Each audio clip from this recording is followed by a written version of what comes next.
Hello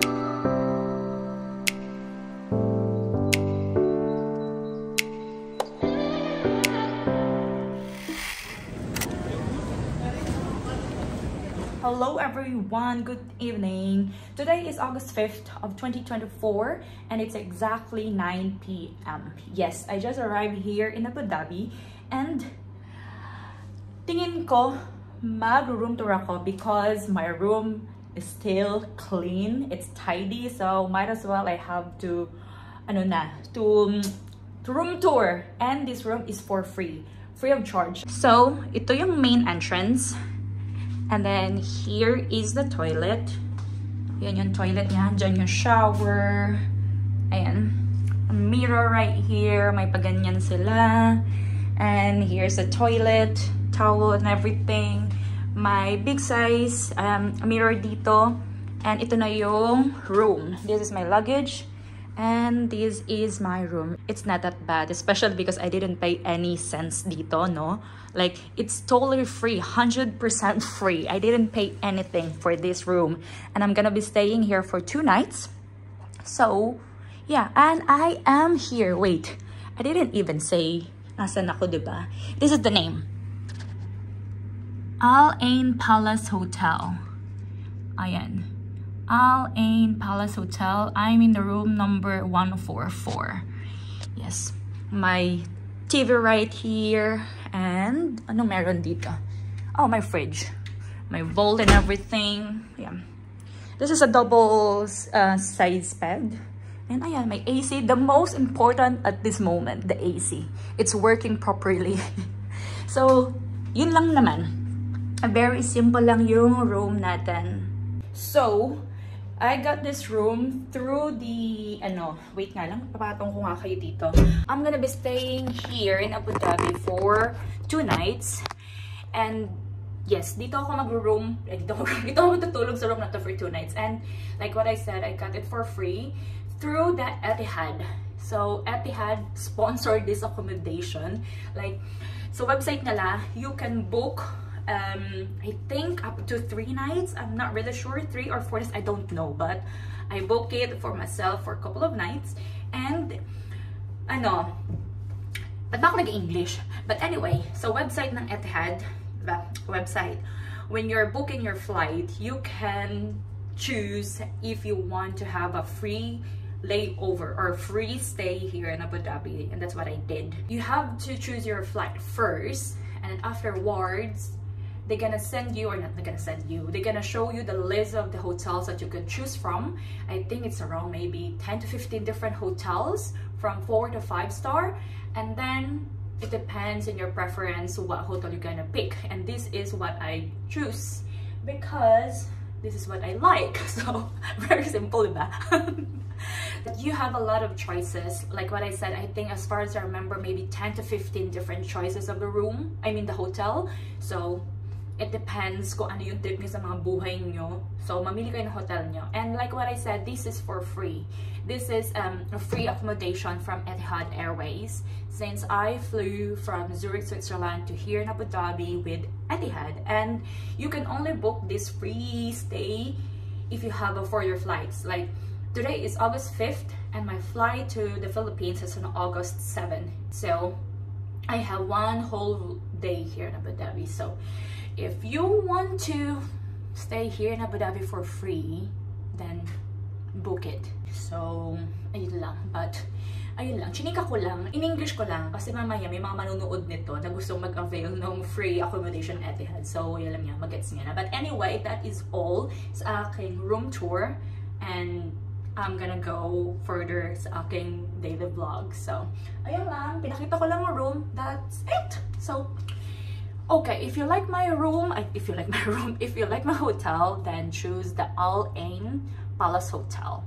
It is located here in Corniche. I think I'm not sure if I say it right, but it's Corniche or Corniche. I don't know, but it's good. I like it. May pa-water sila, may pa-coffee, may pa-tea, may mirror na naman dito. Alam niyo ba, to be honest, mas gusto ko tong hotel na to kaysa dun sa hotel na pinagstayhan ko the last time. Nandito ako sa Abu Dhabi. Tapos, Mura lang naman kasi yung hotel na yun. Very mura lang talaga yun. Parang 80 Swiss franc lang ata. Wala pang 5K. Binayad ko dun for 3 nights. And ito, this is for free. And this is 4-star. Yung hotel na yun was 3-star lang yun. But this is 4-star. But ang difference lang is this is for free. So, thank you, Etihad.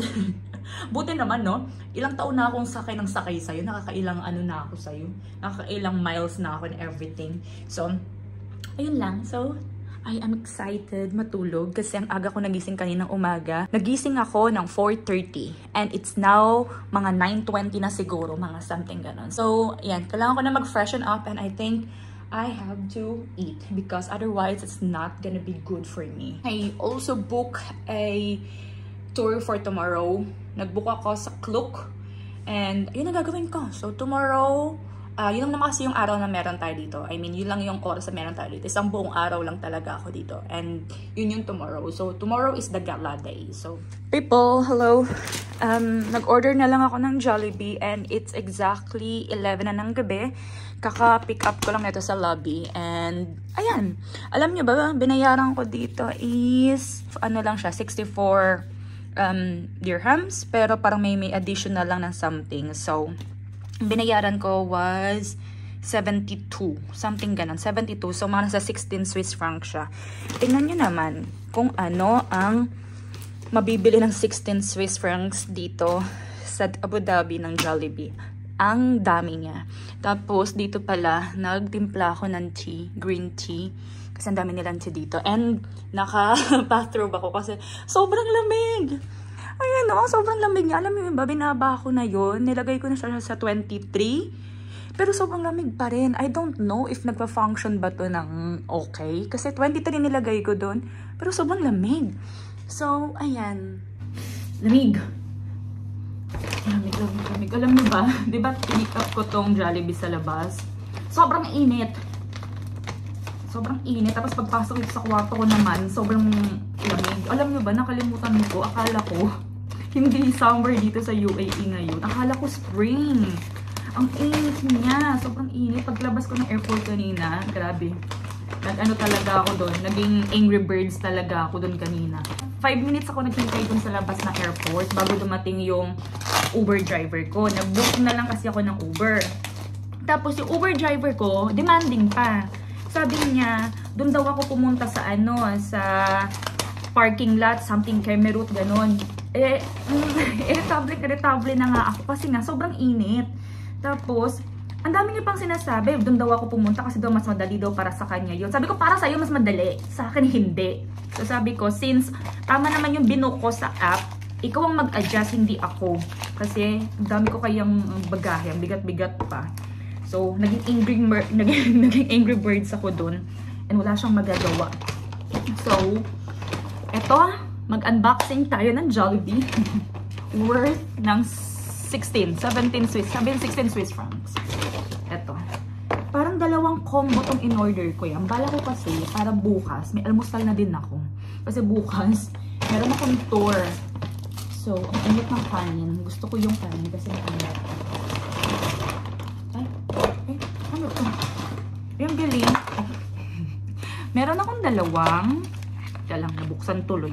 Meron akong dalawang peach mango pie. Meron akong dalawang pineapple juice. Meron akong dalawang rice. And, pala. And, buksan natin. Hindi ko na matandaan yung nag-order ko. Basta sabi ko makakain lang ako. Okay na ako. May kanin pala. Dami kong kanin.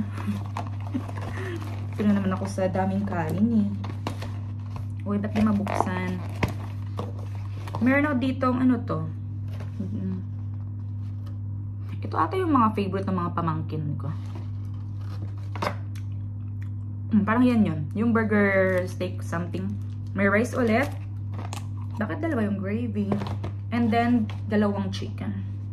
And then dito is ano ka? Parang kaya ko ba itong ubusin? Tari. Alam mo ba, nagugutom na talaga ako. Kasi yung pagkain sa aeroplano kanina, not for me. Ay, ano ba? Ang dami kong in-order. Another one na, yung katulad kanina, You know, yung burger steak. And, ay, teka lang. Dumikit yung cheese. Wala kakainin ka. Ito siya. Ala. Ayan. Merong spaghetti, 1 piece of chicken, and then again, 2 gravies. Ayan. So, diba? 16 Swiss francs. So, mga ano yun? 900 pesos. O, diba? Ang dami yun sa 900. So, this is all for me. So, kain tayo everyone, ha? And this time, minake sure ko talaga.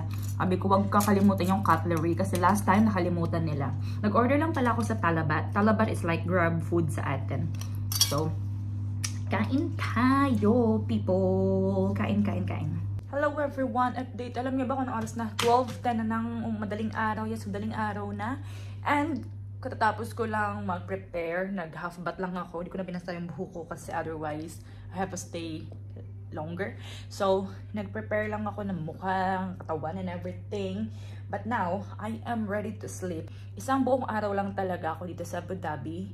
And uwi na tayo ng Philippines kasi meron ako importanteng gagawin sa Pilipinas kaya ako uuwi. So, tomorrow, I book a tour. It's a city tour sa Cloak. So, yun yung gagawin natin tomorrow. Kasi yung friend ko, yung minute ko last time, si Myra, hindi siya free, may work siya. Tapos meron ako another friend. Kaso, may work siya until 6 p.m. So, baka magkita kami ng isa kong friend for dinner na lang. So, sinabi ko sa kanya, no pressure. Alam mo yun, pag hindi kaya, no worries. Kasi wala nang problema kahit mag-isa ako, no? Sanay akong mag-isa. Yung vlog tomorrow, isa-separate vlog ko na lang ha kasi wala lang. Ayoko mag-edit ng mahaba. But, yun lang ang vlog ko for today. Very maiksi. Sobrang iksi lang ng vlog ko. But, yun lang naman. And I'll see you mamaya. Okay? Sa vlog. Sa city tour natin dito sa Abu Dhabi. Okay? Bye! Good night, everyone. Good night.